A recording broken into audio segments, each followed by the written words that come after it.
Hello আসসালামু আলাইকুম, সবাই কেমন আছেন? আমি বালা না, বুঝছেন?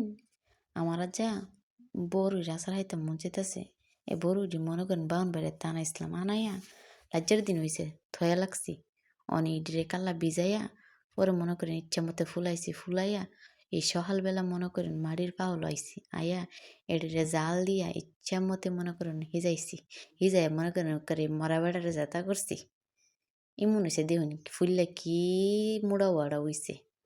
এরপরে মনে করেন এটা আবার উদাম করছি, কইরা লবণ দিছি, চিনি দিছি, চিনি দিয়ে আবার একটু রসা রসা করছি, রসা রসা কইরা পরে গরম নিছি নিয়া পরে মনে করেন গ্যাসের চুলাত এই কড়াই তেল দিছি, তেল দিয়ে সাইরা তেলটারে গরম করছি, গরম কইরা পরে এটার নিচে মনে করেন ওই যে তেজপাতা হাল গুঁড়া জিতা জিতা লাগে এটি মনে করেন দিছি, দিয়া পরে এটা লাড়তাছি, লাইরা ওইরা মনে করেন এটার একটু বাজা বাজা আনছি।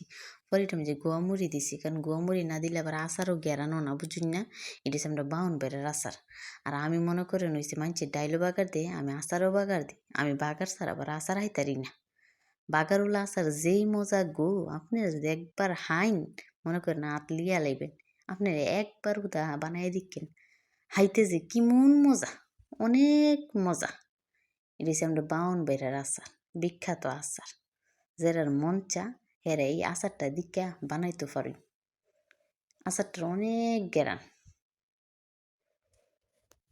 এটা মনে করেন আপনি থয়া লেখা লেখা হইতে পারবেন। এই যে দেখবেন আমি মুসের বাহি পরে এই ফাইচ্চা ফুরন দিছি, এটা লাস্টে দিবেন, এটা সবার লাস্টে দিবেন, দিয়া পরে মনে করেন লাইরেন, কারণ লাস্টে দিলে আচারের মনে করেন গেরানটা অনেক ভালো লাগে, সুন্দর লাগে, মজা লাগে। আপনার কাছে কেমন লাগছে আমি জানি না, কিন্তু আমার কাছে বেশ একটা ভালো লাগছে না। যদি আপনার একটা ভালো লাগে আমার এই কমেন্টস কইরা জানাইয়েন যে আপা আপনার এই আচার আচার বেগম দেখতে কেমন হয়েছে, ভালো হয়েছে না মন্দ হয়েছে। আমি ওই যে ওয়েট করুম, বুঝছেন? ওয়েট